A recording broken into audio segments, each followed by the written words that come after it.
So I remember someone was showing me this plank exercise, right? And I was kind of like, that's so easy. That's not really a workout. That's not going to do anything. And so I actually tried it, and I was shocked how difficult it was at the very beginning. But there's some really cool benefits from doing this plank exercise. So what is it? It's an isometric type exercise where you're not contracting your muscles, you're stationary. And so there's a modified version or the regular version, which is called the front plank. And the modified version, you're on your knees and you're on your forearms, and your entire spine from your head all the way to the bottom part is straight. It's neutral.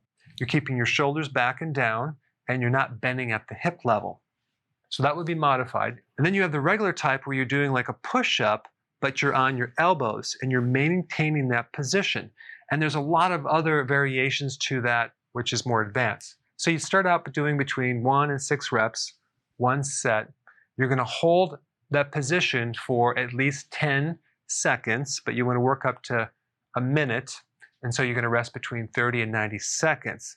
I'm telling you, it looks really easy, but it's very difficult in the beginning, and it's quite a workout. You're going to feel it the next day. Let's talk about the benefits of a plank exercise. It can build your core. What is a core? The core is something that connects the upper torso to the bottom part of your legs. You have the abdominal muscles, the back muscles, the side muscles, the hip muscles, and the buttocks. It can help your posture. It can help the relationship between your chest and your mid-back and your shoulders and your neck. It can keep your head over your spine so it's not too forward this way. Number 3, it actually can help symmetry between the front part of your body and the back part of the body as far as strength. Because if you're asymmetrical, that can produce pain in your joints, especially your lower back.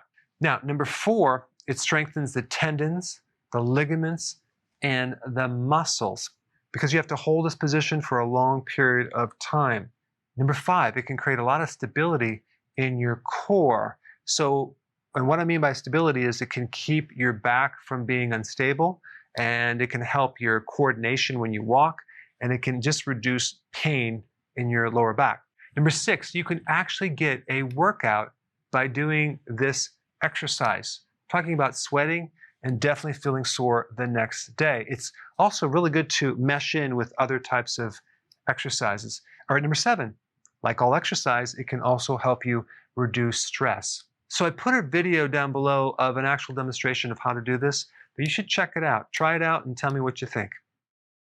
Hey, before you go real quick, I have a course entitled How to Bulletproof Your Immune System. It's a free course.